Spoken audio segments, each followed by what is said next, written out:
Again, I have no idea. What do you think? I'm going to let the sales figures decide. Bravo. Bravo. Little golf clap for you. That's an excellent answer. A future in politics I see for you.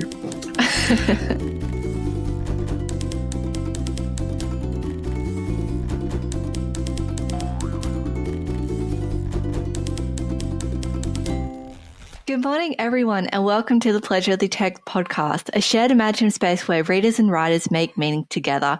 We're your hosts, Shannon and Gareth. Beam me up, Shannon. You're gone total Star Trek there, I see. Well, I hope not, because then we're definitely in the wrong theme, because the theme of this month is romance, not sci-fi. It's a different kind of being transported, but still. Yeah. Yeah. So we're doing romance, you say? Yes, I'm really excited. So February is that dread Valentine's Day, or the best day of the year, depending on your perspective. So we thought we would talk about romance and all its different facets in literature. And today we're going to be talking, actually it's just going to be a general discussion on the genre of romance, where it all started, where it's going to, and all the little bits of chits and chatter that Gareth and I love doing. So let's strap in, teleport me up. All right. Well, we should begin as we begin all speeches. But the word romance, which is an old French word, comes from the Latin romanis, which means written in the vernacular. Now, that's incredibly important. That's going to be really important for everything else we say. So it's writing of the people in the people's voice. Oh. That's what romance means. And obviously, well, it's shifted out. But the early romance works, the classic novels, the Greek novels, ancient Greek novels, there are 5 of them that still exist. And then there's a whole bunch of others that exist in fragments. And the particular one, Apollonius of Tyre, I think it is. It's spelled like Tyre, but I'm not going to fall down that trick. Basically has the, as we like to say, clockwork of modern romance built into it. A story of separation, adventure, and reunion. And so most of the sort of the classic tropes of romance were established long, long ago. I think the oldest one, no, it's the 1st century AD, I think. Oh, no, the 1st century BC. All right, so that's when romance novels got off to their start. So they're before Christ. They're older than Christ. They're outselling the Bible. They're doing everything right now. Yeah, we'll cut that later. No, we won't. So I'm just whizzing over this. So those traditions were picked up by the French along with Welsh folklore. And from that, in the 12th century, we get the sort of medieval romance tradition. And I was only going to mention a few people. Chrétien de Troyes wrote 5 romances, the sort of the really famous one being Percival. Percival was the first Grail story, I believe. Of the Holy Grail? Yeah. Oh, I had no idea. Isn't that interesting? And these are all, so they're romances of adventure. That's essentially what they are. But they're always built around relationships between men and women and affairs of the heart. And I'd actually recommend Chrétien de Troyes if you haven't read his stuff. It's actually quite beautiful. Tristan and Isolde by Gottfried von Strasbourg. I remember reading that at university and really loving it. Very, very sad. So what is that about? Because that title came up in my own research for this topic. It's a doomed love affair, Tristan and Isolde. It's another of the sort of courtly romances. I actually don't remember the details of the plot, but, that's because I read it 20 years ago and I can't remember what happened 20 minutes ago. I do remember being very affected by it, though. Does that mean at this stage in time of the development of romance, we're still following the tragic arc, so quite common in Greek writing? No, or not no? necessarily. But what is important is this idea of adventure, which is very much, I think, part of romance literature. Exotic locations, historical fiction, exciting times, all that sort of stuff. It has its seeds back here in the 12th century and into the 13th. And of course, what we have too, the introduction of the character Gawain, who in very early Arthurian romances is considered the ideal knight. I think that later becomes Galahad. Gawain kind of slips into a secondary role. But this idea of the ideal knight, when you think about romance fiction, this is where this idealized beloved, because it's not necessarily a man anymore, but this idealized beloved appears. And that's very much a trope of, I guess, what you'd call traditional contemporary romance fiction. Yeah. I mean, I always thought back in the day, knights were pretty horrendous people. They would go around pillaging villages and pillaging women.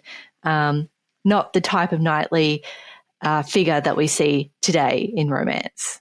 Yeah, that came from France. So the Welsh tradition, if you read the books of the Mabinogi, the red and the white books, everyone's like, yeah, there's all sorts of nonsense happening.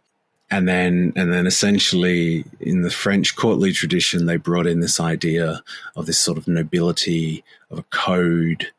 And you can see how this would be picked up in contemporary romance around an idealized male, because I suppose, I mean, gents, are we saying that we're more like the Welsh tradition? We're just sort of hulking, oafs that eat mutton and say the wrong thing all the time and worse. And then there's these, idealized French courtly figures who, can dry their own hair and don't end up with a wet t-shirt every single episode.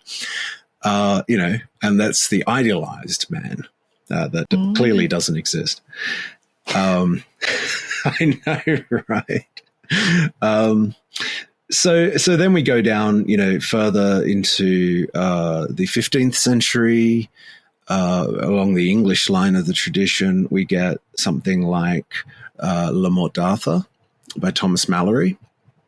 And this is the origin of my name, Gareth. Comes from La Morte d'Arthur. It's first mentioned there. Apparently a spelling error.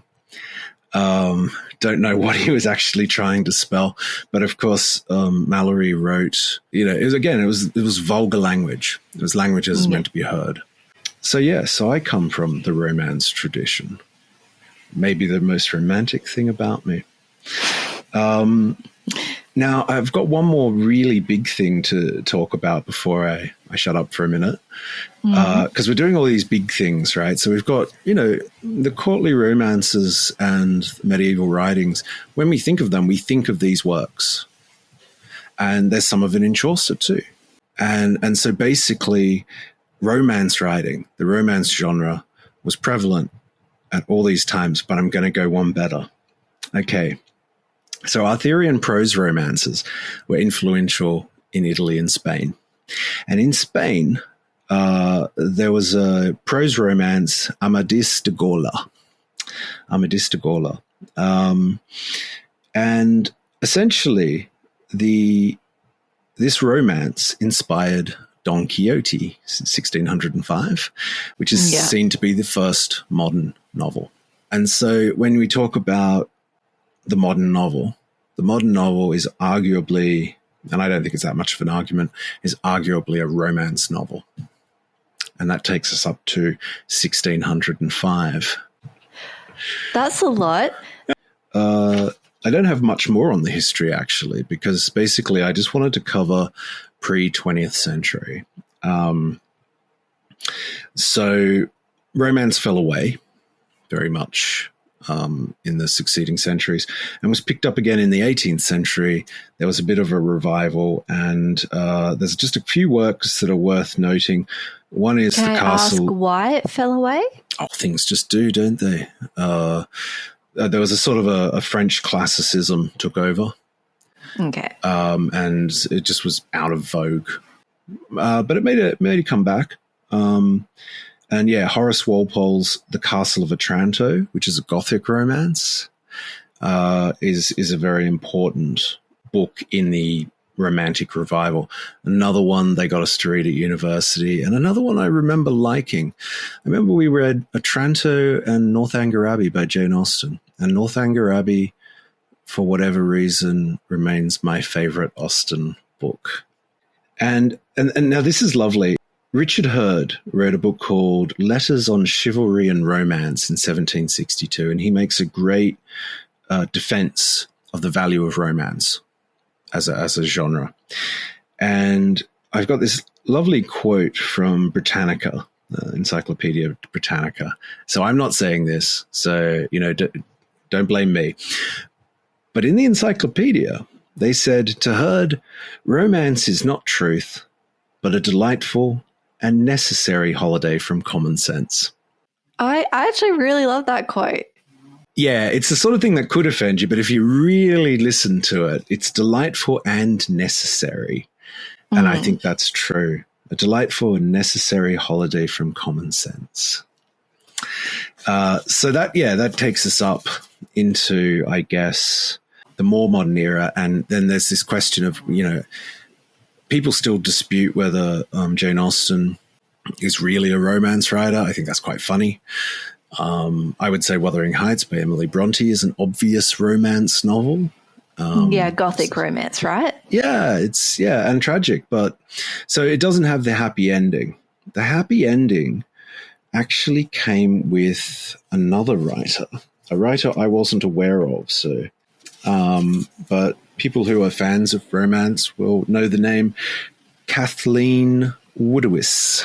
She wrote a book, or published a book in 1972 called The Flame and the Flower.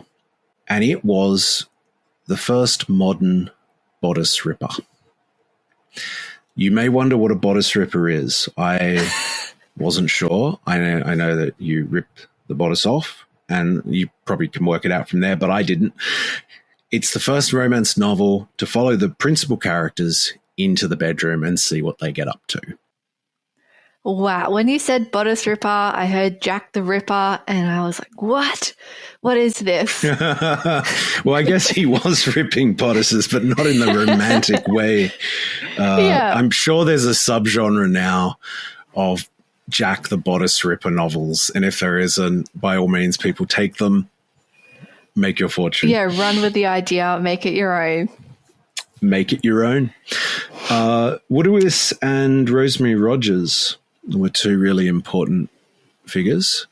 Her second novel was The Wolf and the Dove, and Rosemary Rogers wrote a couple called Sweet Savage Love and Dark Fires. Are you noticing anything about these titles? I'll give them to you again. So we have The Flame and the Flower. That's a really important key book in the modern romance genre. The Flame and the Flower. The Wolf and the Dove. Sweet Savage Love and Dark Fires.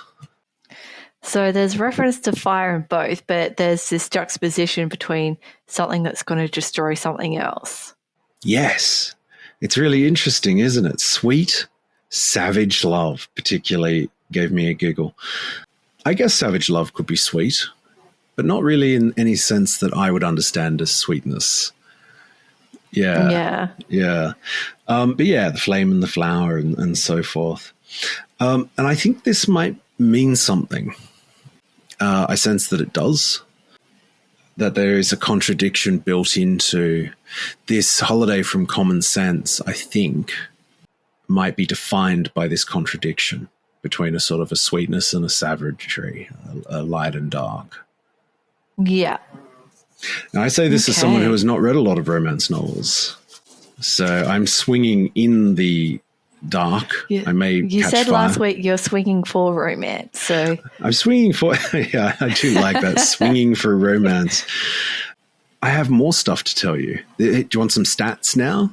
So I've done a lot of research because I don't know a lot about this subject. I've done a lot of research. So there'll be fewer errors in this podcast than ever before. Now, I found this in a blog post from the University of Michigan. A writer, Lauren Day, so just giving her due because she's put a lot of work into this. But here's some facts. She says, I'll bombard you with a few facts. According to Publishers Weekly, 21.5 million romance books sold in 2017. This was 15.4% of all adult fiction, falling behind general fiction, which is a weird one, which got 29.2%, and suspense thrillers, which got 15.7%. So there's nothing in that.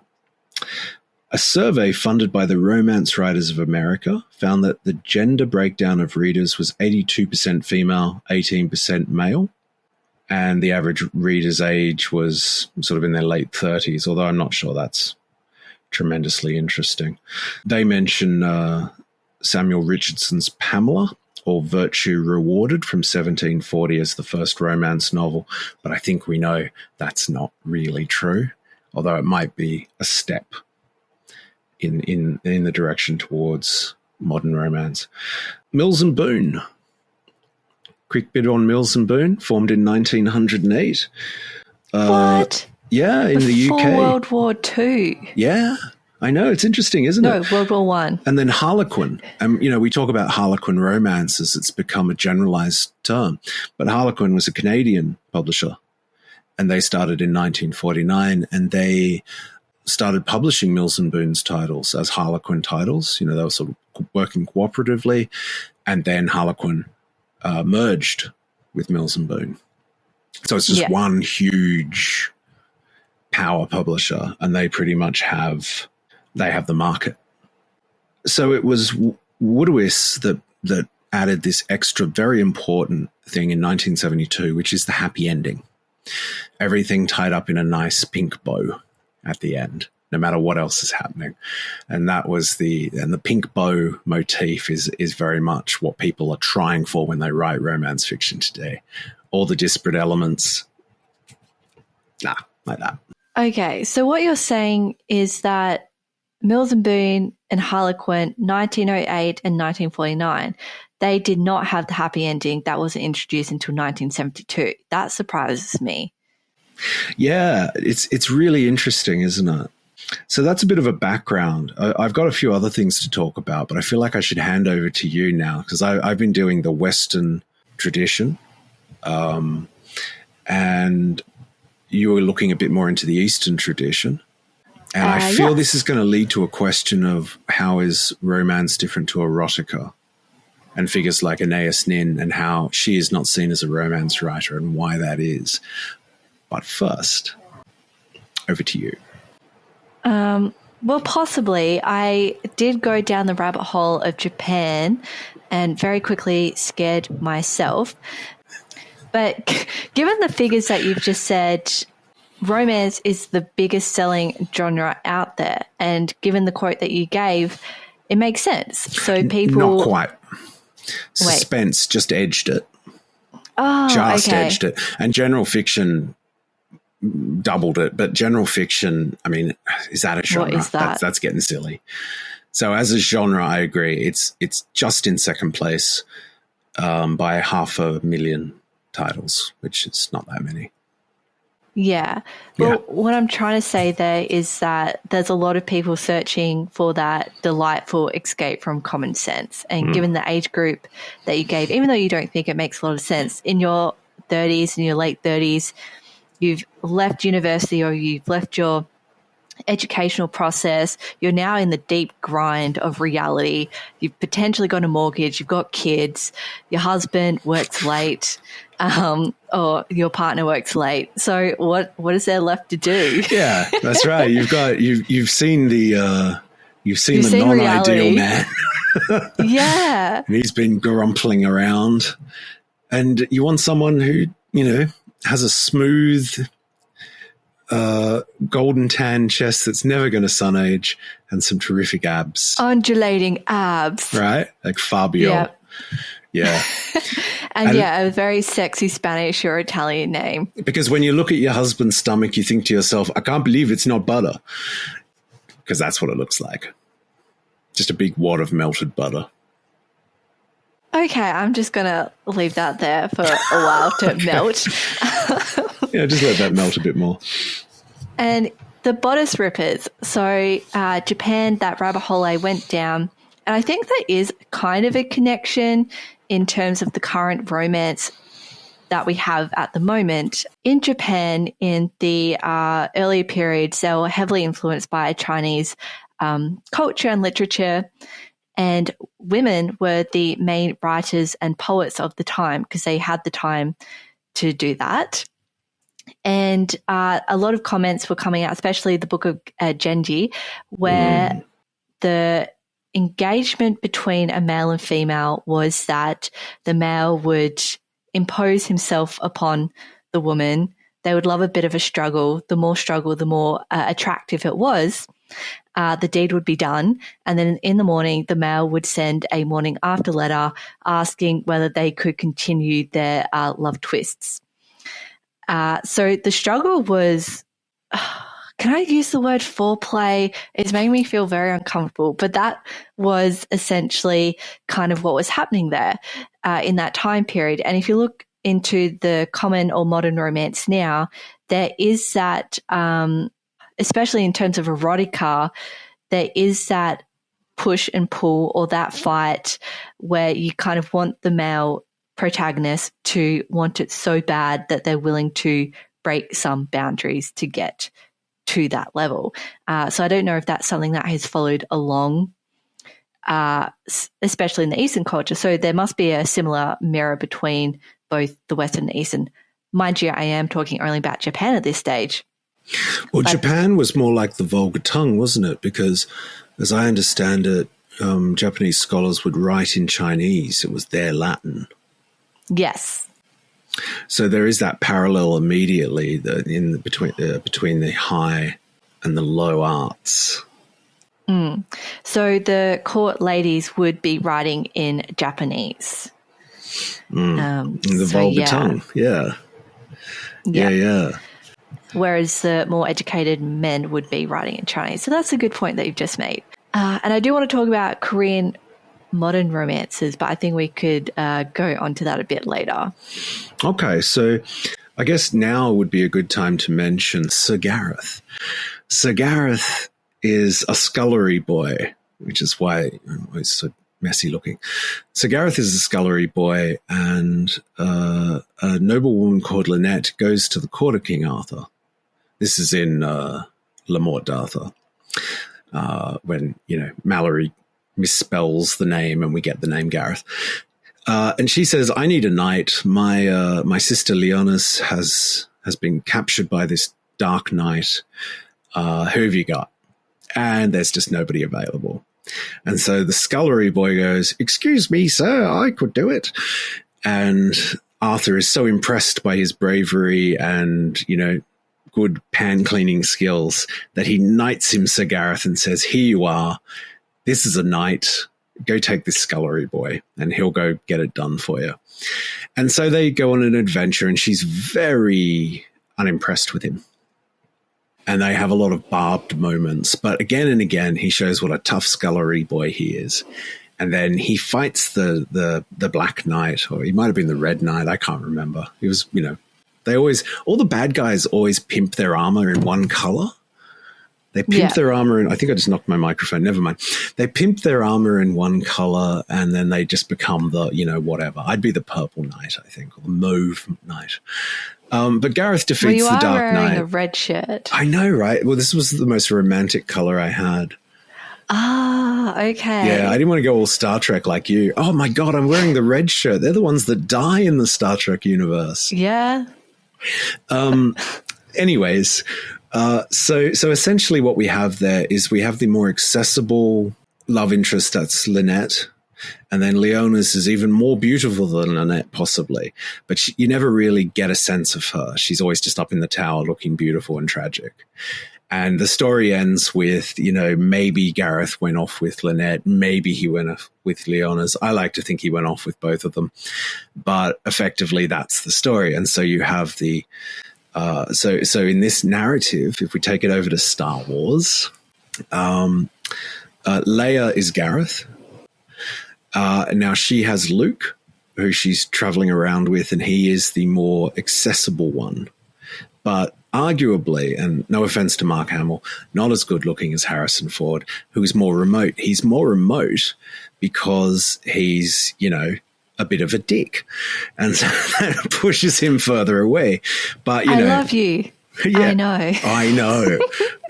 Which was Harrison Ford's own idea, which is lovely. Was it? Yeah, he had to say I love you back, and it just kept bombing. And they were trying it in a zillion different ways. And then finally he just went, I know. And they went, yes, that's the one. Perfect line. That feels important to note because you could say that Star Wars is on some level a romance adventure. It reminds me of Shrek. Tell me more. So, surely you've seen Shrek. Look, I haven't. You're the accessible one that the audience goes, we like her. And then I'm the one that just goes, I don't know about modern life, but I can tell you about, 12th century romance. That's okay, isn't it? Okay. Yeah. Well, I don't need to explain it to the audience because I guarantee they've seen it, but I'll explain it to you. Explain it to me. Basically, a whole bunch of fairy creatures infest Shrek's Ewoks. swamp, which is his home. You could call them Ewoks if you want, Gareth. Come on. No. So Shrek goes on an adventure to save the princess to get his swamp back. Obviously, Shrek is an ogre, so he's a scullery guy called Gareth. And through the adventure of saving the princess and taking her back to inaccessible Lord Farquaad, who's far away and is a lord in a big, tall castle, Fiona falls in love with Shrek because he is charming, he eats flies, all the things that Fiona secretly wants to do. He boils frog soup, rotisserie rat. Anyway, so it seems to be a similar trope. This it's almost like the love triangle again, but you have young adult fiction where the love triangle is typically the best friend who has loved the main girl character forever. Accessible person. Yeah, but then it doesn't end up well for the best friend. All men know that you don't want to be called, hey, I see you as a friend. The friend zone. No. So, well... choosing the less accessible character. Yeah, when did that happen? Oh, I think that was quite common in the medieval romances. It could go either way. Okay. So, for example, we have a love triangle effectively between Guinevere, Arthur, and Lancelot. Lancelot wins in a sense, although doesn't he end up killing himself? And Guinevere ends up in a convent, and Arthur ends up just an old, grey-bearded man in a red T-shirt being bitter about Star Wars. So, yes, it's an old idea, but it's a great idea, and that's why it continues to be popular. Yeah. I ran across a rather interesting article in The Conversation, which I recommend to people. It's the Friday Essay, which is a regular thing in The Conversation. Romance Fiction Rewrites the Rule Book. So in the first half hour of this chat, I've been putting a lot of work into saying romance fiction is great. Don't just go around knocking the romance fiction. And it's worth noting that, romance fiction is part of a tradition of pulps, which includes mystery and science fiction, pulp fiction. To a large extent, however, mystery and sci-fi pulp no longer exists. It's not that easy to pick up a little journal in your local supermarket with sci-fi stories in them. You can, however, find romance novels, and they are essentially pulp fiction. They're churned out very fast because people will want a new one every week. And the whole pulp thing just refers to the quality of the paper. And as modern people, we do want these books to be published on the worst paper possible, don't we? Because we don't want to be tearing down forests. So no insult in calling it pulp fiction whatsoever. There were a whole bunch of other things that occurred, like for example, when Fabio, I can't believe it's not butter, when he started, they would get him posing with all these gorgeous women, and he'd get to spend the afternoon kissing and fondling them. Great times. And then at a certain point, he'd show up and he'd be like, "Where are the ladies?" And the photographer would say, "No ladies, just you." And apparently at that point, his job got a lot less interesting. The reason for this is because the publishers realized that they were catering in part to a male gaze. And in fact, women didn't want to read a romance novel with a woman on the front. They wanted to imagine themselves in that position. And so we just need Fabio on his own, showing his abs, which do not look like melted butter. And that was one of the shifts that occurred, I think, around the 90s. I think it was 80s, 90s. So was he kind of like leaning back and like lifting his shirt and showing his abs? Yeah, basically, or looking tortured, but muscular, thoughtful, but ripped. That deep gaze into the horizon. Yeah, exactly. Now, I thought there was some really, really fascinating stuff, though, in this article, Fiction Rewrites the Rule Book. I think this is very true and very useful, and I've never heard this before. So this is a quote. Genre fiction can be understood as having three dimensions. The textual dimension is what happens on the page. The industrial dimension is how the books are produced. And the social dimension is the people who write, read, and talk about the genre fiction. I think that's extremely profound and worth remembering. And I feel like we're going to talk about this more in subsequent episodes. I know I'm going to bang on about it because I think that makes a lot of sense.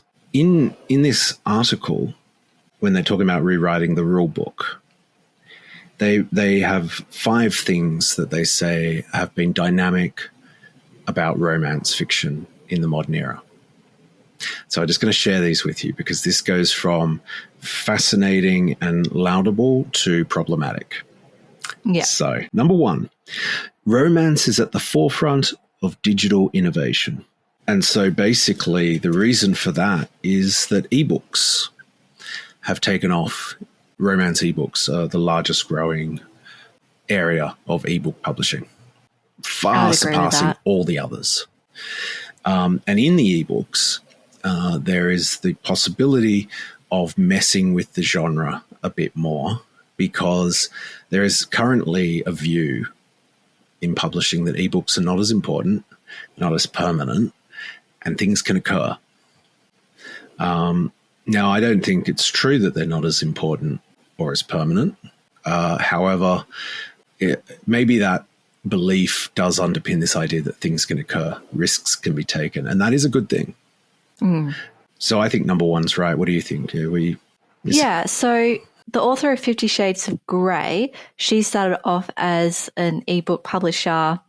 I would say her novels were quite risky. There was quite a different story, a bit of BNSM, whips and tying up facts. But publishers noticed that whatever formula she was using was working, and now she got a publishing deal from that. Yeah, she did, yeah. I agree. Yeah. Romance readers are active and engaged. This is their second proposition. And their argument is this. It's not just consumerism. It's not just because you get a book a week. People run blogs. They do podcasts. I mean, who does podcasts? And these are all active things. These are active, they show genuine engagement. It's not just something to consume. So it's more than a guilty pleasure. And that it's a shared pleasure. It's a community thing. People are making meaning together. That is true. I was recently talking to a friend this morning about one of our favourite novels, Shan, Sarah J. Maas. It's fantasy with very much built-in romance formula. And, we were making meaning together and talking about it. So I do think there is that societal or shared element of romance. Not a lot of people read other books that I read. So Isaac Asimov, who talks about that anymore. That's sad. Asimov's great. And, of course, he was mixing things like mystery and sci-fi and doing a lot of that sort of stuff. And he wrote in the pulps in his early days. So very much an appropriate writer to mention in this context. That was point 2. Point 3 is that romance fiction is global. Now, this is a very interesting one. So basically, London and New York are major publishing centers. And if you're an Australian writer, it is harder to get your work out to a global audience through those channels. This is absolutely true. We all need to move to London and New York, just crowd the place, all the cafes writing stuff, and try and get published locally, because that is the way forward at the current time. But not in the romance genre. In the romance genre, being from Australia is fantastic, particularly if you want a German readership. They have a name for the romance novels that come from Australia called the Australian Roman. They probably say it in a much better way. They probably shout it, don't they? Australian Roman. But yes, and these rural romances called ruros. Ruros. Yeah. Jono wrote a ruro, right? They're really big, and it's not hard to get these works international exposure. For whatever reason, the romance readership are very open to other writing scenes. So that's another fantastic aspect. That's point 3 of 5. Oh, there's 5 points. I thought there was only 3. No, alas, there should have only been 3, because now we get into the problematic section. Okay. Point 4. Romance can be socially progressive. Now. Let me just read you the first 3 again, just the titles. Romance is at the forefront of digital innovation. Yes. Number 2, romance readers are active and engaged. Yes. Number 3, romance fiction is global. Yes, indeed. But when we get to point 4, romance can be socially progressive. In other words, it has the potential to be socially progressive, which is a weird claim. I have the potential to look like Fabio, but do I? Bit odd. Now, sorry, Jermaine were you Greer, wanting me to follow up with a nice, generous comment? Oh, please do. Comment. As our accessible podcaster. Oh, I think when your hair is out, you definitely had that Fabio look. That's what we wanted to hear. So Jermaine Greer in The Female Eunuch dismissed romance fiction as women cherishing the chains of their bondage. How do we feel about that? People who are listening on the podcast, I'm pulling a face, pursed lips. I don't know what I think about that. So you've got that statement being compared to the previous one. Romance is a delightful way to escape from common sense. It's interesting, isn't it, though? I mean, that was 50 years ago. So it's an old quote, to be fair. But, I mean, Jermaine Greer is still kicking around. I think she would probably stand by that quote. Not to put words in her mouth, but I suspect she might. Yeah. And so we run into this issue.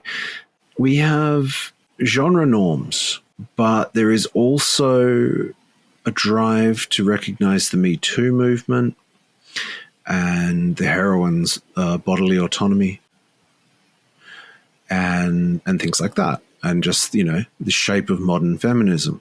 Does romance fiction fit that? I have no answer to this because I'm not a big romance reader, but I know you read a bit of romance. So I put that question to you.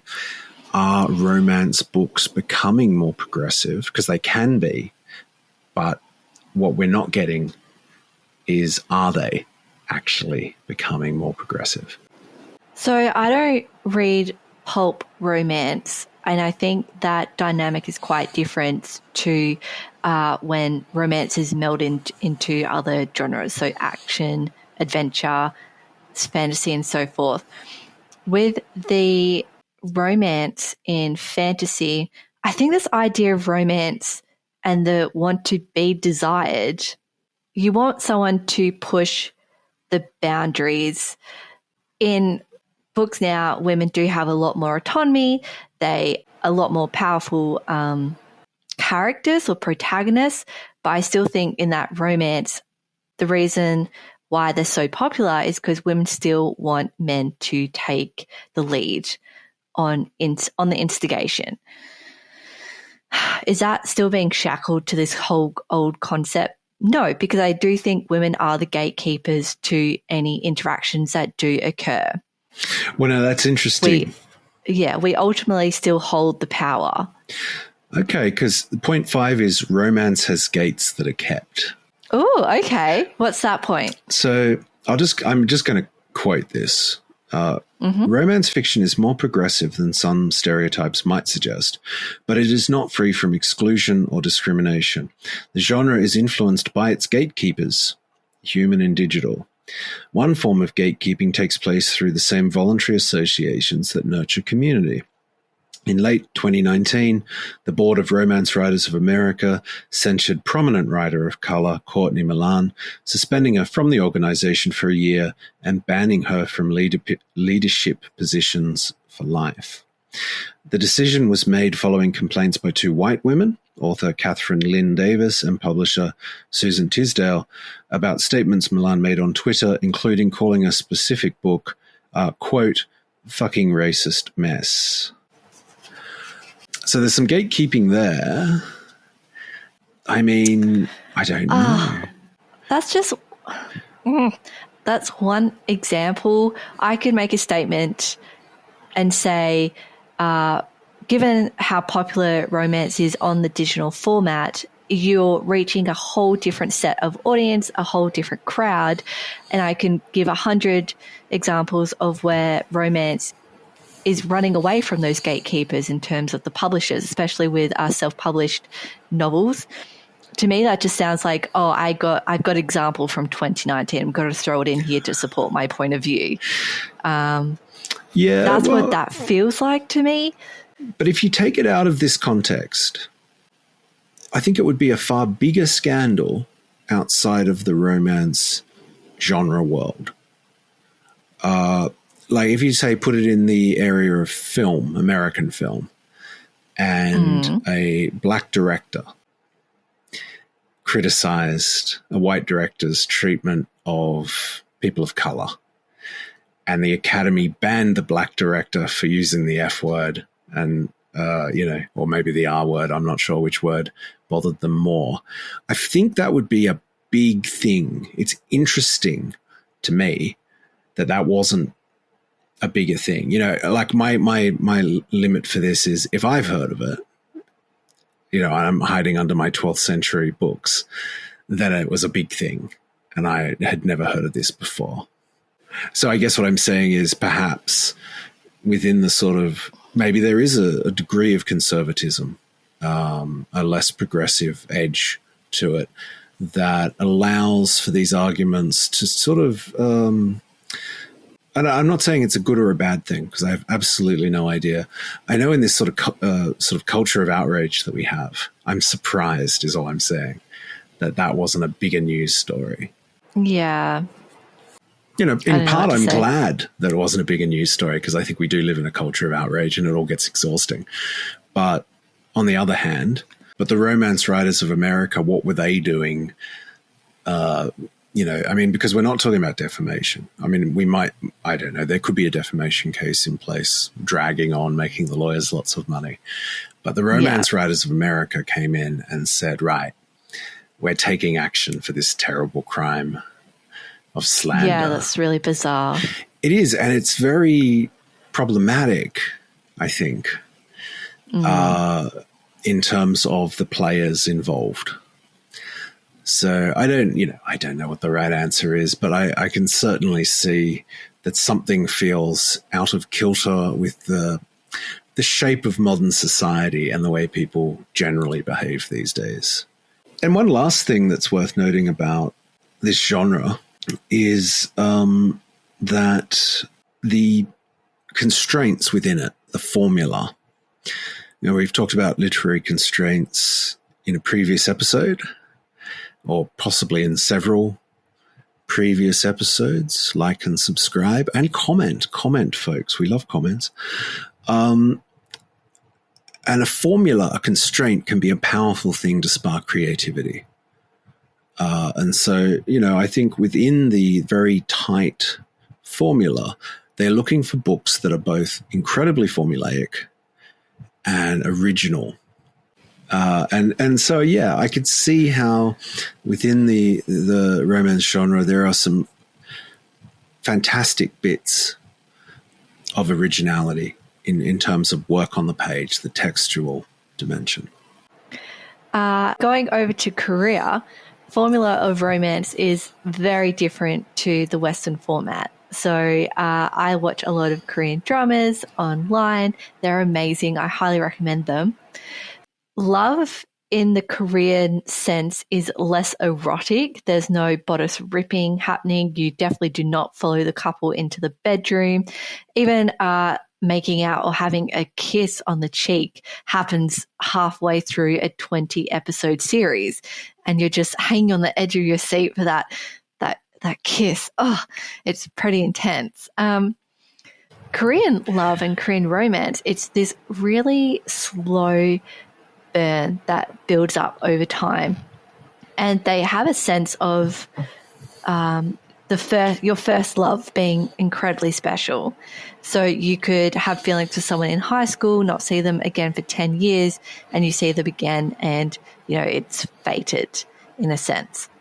Some of my favorite Korean dramas is The Coffee Prince, Hotel del Luna, and Guardian, The Lonely and Great God.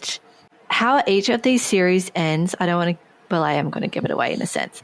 But The Coffee Prince, he falls in love with a waiter at his cafe who ends up being a woman. In the end, he lets her go to Italy for 2 years to learn to become a barista. So again, there's that letting go of the thing that you love most.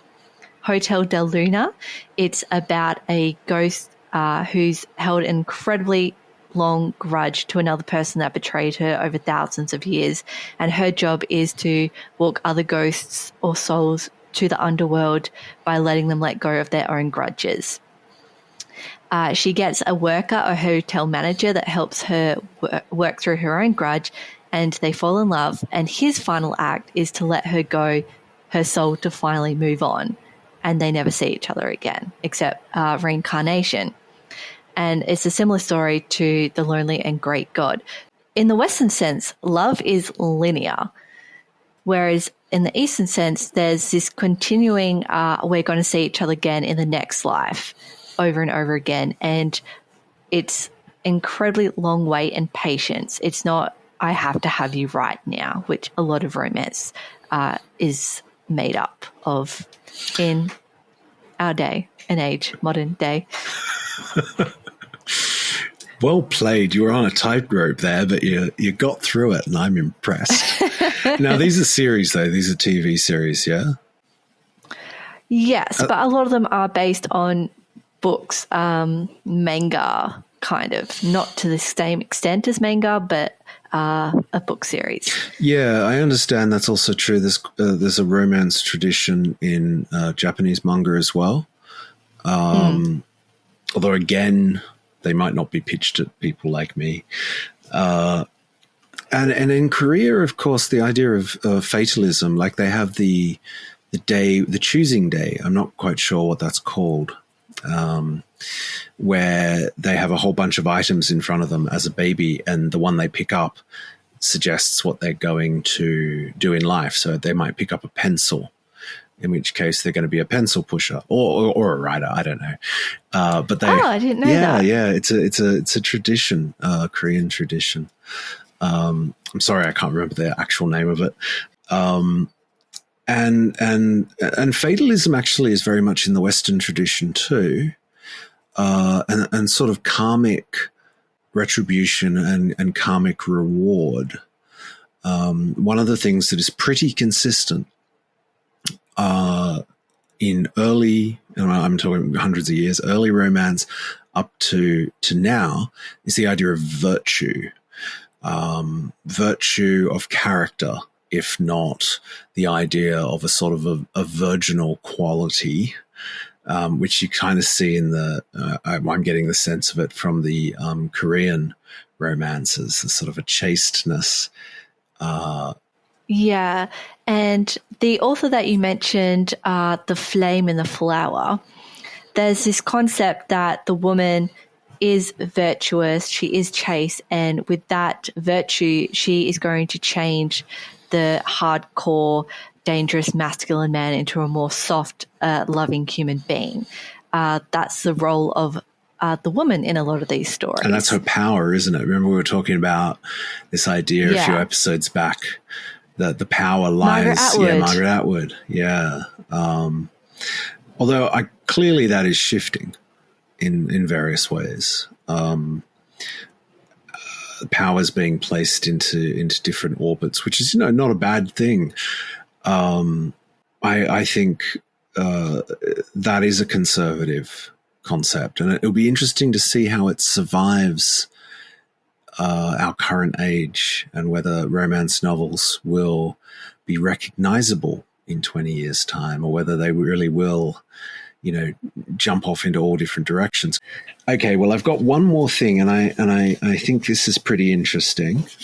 This is from Harper's Bazaar. It's a very recent article, and it's called 5 New Modern Romance Novels Challenging What You Thought About Love.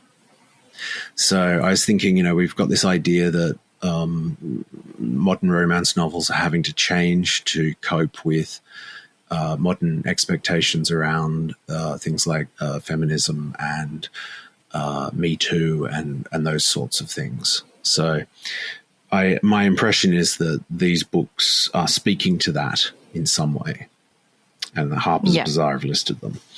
So I'm just going to read you the intro because it's interesting. For too long, romance novels have been given a bad rap. Part of this is a result of predictable narratives and overused tropes, but part is perhaps due to the fact that they are largely written by women, about women, or enjoyed by women. Romance fiction is one of literature's most commercially successful genres. A Mills and Boon novel is said to be sold every 10 seconds somewhere in the world. Right. And increased in popularity drastically over the pandemic in 2021, with sales rising by a whopping 49%. Today, there are a number of writers not only challenging the snobbery and misogyny that surrounds romance novels, but also how we think of love and relationships. What does love look like today, and who should experience it? What do we mean by desire, and how far would or should you go to find it? Who deserves a happily ever after? Okay, so we've got 5 books that they recommend. The first one is called You Made a Fool of Death with Your Beauty by Akwaeke Emezi. I hope I said that right. Akwaeke Emezi is already one of literature's buzziest names, thanks to previous books Freshwater and The Death of Vivek Oji. But You Made a Fool of Death with Your Beauty marks their first foray into romance. It tells the story of 20-something widower Fehi as she learns how to live with grief while making herself open to sex and romance again. Her journey of self-discovery takes her from New York to the Caribbean, test driving various relationships in order to help her find out what it means to be truly alive. Okay. I have something to say, but I'll let you finish the 5 titles. Jump in, because that doesn't sound, based on what I understand about romance novels, I'm not getting it. Isn't that an erotic novel or something else? So, as I was doing research for this, I stumbled upon a book called Romance Writing by Lynn Pierce, and I'm going to read a quote out from that, which I thought was really amazing. I begin with the proposition that romantic love is the most singular and most singularly devastating emotion visited upon humankind. Losing our heart to another is indeed the traumatic experience that most defines us, that eradicated in an instant the subjects we once were and reincarnates us in another guise. From that fateful moment on, who we are is defined in part by the being we love, even though she/he is no longer what she/he was either. So that's very much Lover's Discourse right there, which we're going to talk about later on. Yes. But so I couldn't get access to this whole book, but I could see the titles of the chapters she wanted to talk about. So Romance Before the 18th Century, and she calls it the gift of a name. And from my sense, that seems to be being able to marry into a proper good family, kind of Jane Austen style. That's what love was, what it represented, security, wealth, and so forth. It could also be the gift of a name in the sense of taking on that vulgar tongue, the non-Latin, non-Chinese. Potentially. Yeah. I mean, who knows? Yeah. I'll have to read the book. Courtship romance, the gift of companionship. So I think that as the court period where you develop that relationship and you spend time with them, get married. Gothic romance, so Emily Bronte, the gift of immortality. So romance is wrapped in, especially at the moment, the vampirism, werewolves, this idea, talking about Bella Swan and Edward Cullen again, our love is eternal, and to have that, we have to be immortal together. And the Korean tradition as well, which you mentioned before. Yeah, exactly. Wartime romance, the gift of self-sacrifice. So romance and what it meant then, being self-sacrifice makes a lot of sense in the wartime, especially when you mention that Mills and Boon 1908 and Harlequin 1949, just before the war and after World War II. It seems to be what the tragic ending, we haven't developed into that pretty bow happy ending in 1972. Modern romance now is the gift of selfhood. And this is what I'm thinking is happening with romance. Sally Rooney, we talked about her book, Normal People, I think it's called, where the main protagonist goes on an adventure of self-discovery, sleeping with a whole bunch of people in college or work or whatever to find herself. The title you've just mentioned is very similar. It's these characters, female characters, to find love, have to love themselves first maybe before they are entitled to romance. Yeah. Okay. So that gift of selfhood. So maybe that's a natural progression that we're seeing in the romance genre. And poor old Anais Nin, that was called narcissism and has now been sort of re-understood as a quest for the self, agency, and self-appreciation, I suppose, self-respect. Yeah. So if women are writing this, maybe this is the unshackling that needs to happen for the romance genre to progress. Because another quote they mentioned was romance is just, I can't even remember the quote. There was shackles involved, shackles, yeah, but not in the BDSM style. Oh, no, indeed.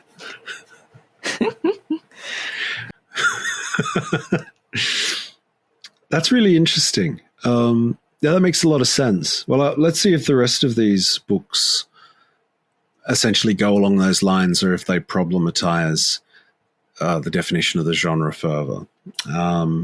So the second book is called Acts of Service. It's by Lillian Fishman. And the synopsis is, what would happen if we followed our sexual desires without thinking about moral goodness and societal expectations? So I'll just interrupt myself. This is clearly reflecting on the romance genre where moral goodness does seem to be an important factor in terms of success.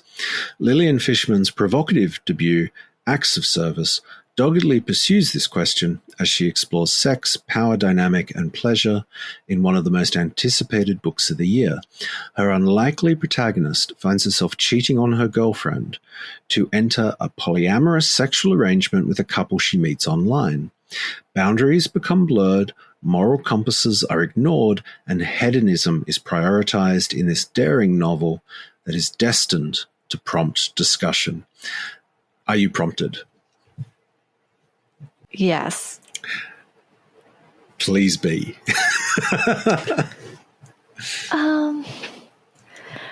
I mean, I'm enjoying the fact that the different types of relationships are getting explored in this novel, because the concept of monogamy can be considered old-fashioned. Why do we expect, especially I think there's 5 different Greek words for the word love.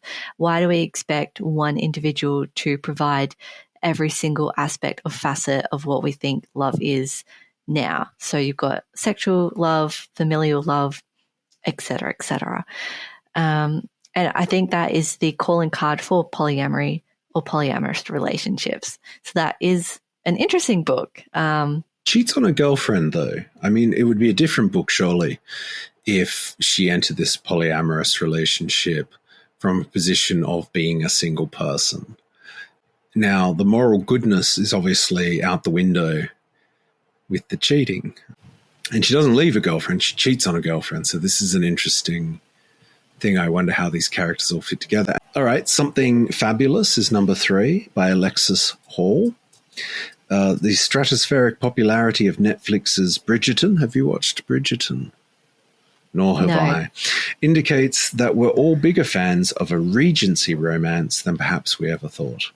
Alexis Hall, known already for his witty LGBTQ plus historical romances, offers us 2 new books this year.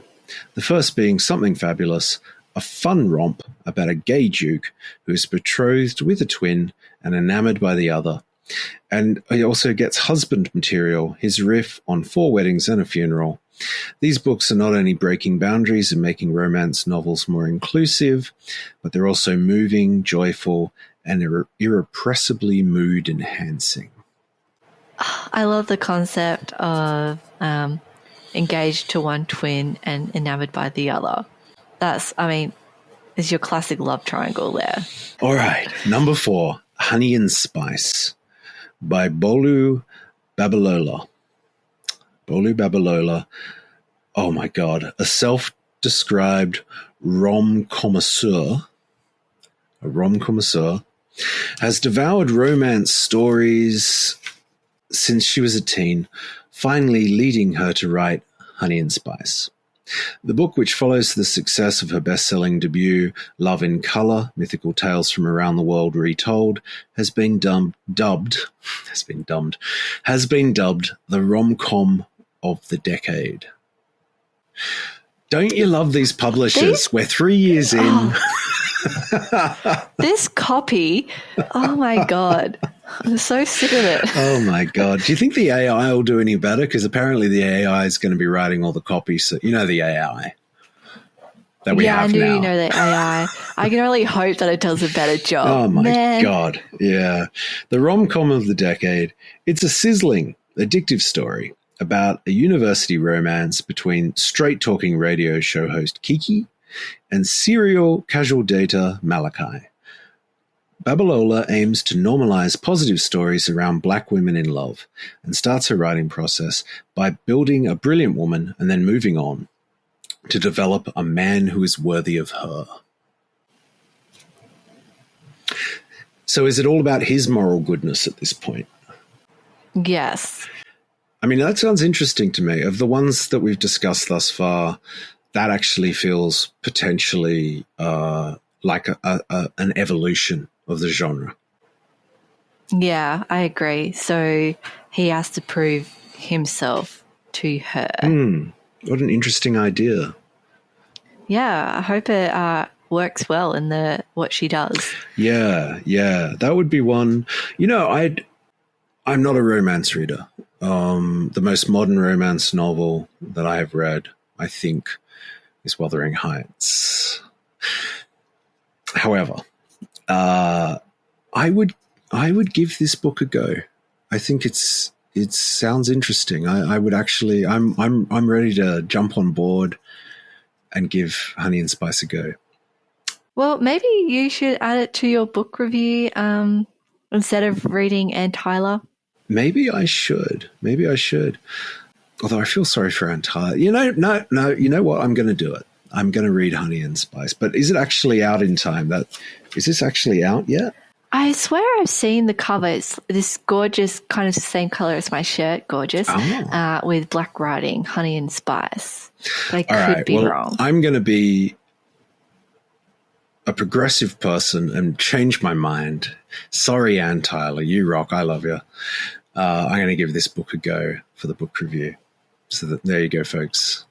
It's pretty dramatic on this podcast, isn't it? You don't know what's going to happen. No, I don't know. You've been throwing zingers at me. I don't have the perfect I have, comeback. haven't I? Just went, check this out. I did this research. Yeah. Well, I didn't want to feel like I took this subject lightly, and I know I'm out of my wheelhouse, so I've been trying real hard. The final title, The Crane Wife, a Memoir in Essays by C.J. Hauser. Yeah. Yeah, okay. So a memoir in essays. Okay. In July 2019, C.J. Hauser published an essay in the Paris Review. Oh, what do you know? Oh, okay. Yeah, London, New York, and of course they didn't mention Paris, but yes, London, New York, Paris, the centers of publishing. An essay in the Paris Review about traveling to study whooping cranes 10 days after calling off her wedding, and why she chose to end that engagement. So potent were her observations on modern love that the piece went viral. Now the author and professor has launched an unflinchingly honest and confessional debut collection of essays in which she dissects her most meaningful relationships. Hauser deconstructs truths and mistruths about desire, love, and traditional narratives of happiness in this warm book that is for anyone who wants to add a plot twist to their life story. Now, is Hauser female? Yes, she is, yes. Sounds like the female version of A Lover's Discourse. I mean, a little bit. And again, I hear Anais Nin floating through with her own memoirs. Yeah, memoirs. Which apparently are not part of the romance genre. So this one's getting in. I feel like Anais is going to be raised up as the godmother of modern romance fiction because she's just knocking these out of the park. Yeah. And we should read Delta of Venus at some point as one of our book reviews because very interesting. Maybe next year. So many books to read. What do you think? Instead of, we'll go down the erotica aisle next February. Yeah. We'll be hanging around those dodgy dark bookshops with our overcoats on, smuggling. Well, you will be. I'll be welcome with open arms into the community. Oh, that's right. Yeah. I'll just be outside in my trench coat. People will be like, I hope he's dressed under there. So, yeah, that feels like a stretch. Now, I know this is just Harper Bazaar's opinion. However, they have a certain readership. That readership possibly includes readers of romance. They may be influenced. They may say, yes, this is happening. But why would it be happening? How is this? It's obviously not fiction. So let's say it's not romance fiction. It's romance nonfiction. Is that part of the broader genre? Should it be? What do you think? I just have to answer with I don't know. These are all very different. I mean, you say that you've been hiding under your 12th century romance novels. I think we're entering very new territory in terms of what the romance book is going to look like, what it is slowly turning into. And these all sound incredibly different to what I'm used to. So I think we should head into wrapping up. Mm-hmm. But before we go, I do want to talk about Romance Writers of Australia. Ooh. So this is, they are in partnership with Romance Writers of America in a sense, but they have a 2023 conference coming up, the 11th to the 13th of August, and it will be in Sydney.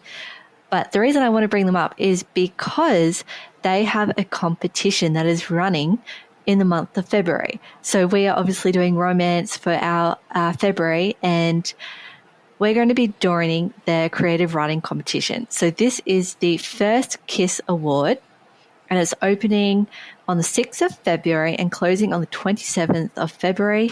It's one scene up to 1,500 words max, depicting the first kiss between your protagonists. It's an entry fee of $39 and judged by Lex Hurst from Pantera Press. Oh, that sounds like a lot of fun. So we're going to enter that, are we? Yes, we're going to be doing a creative writing exercise and entering into that.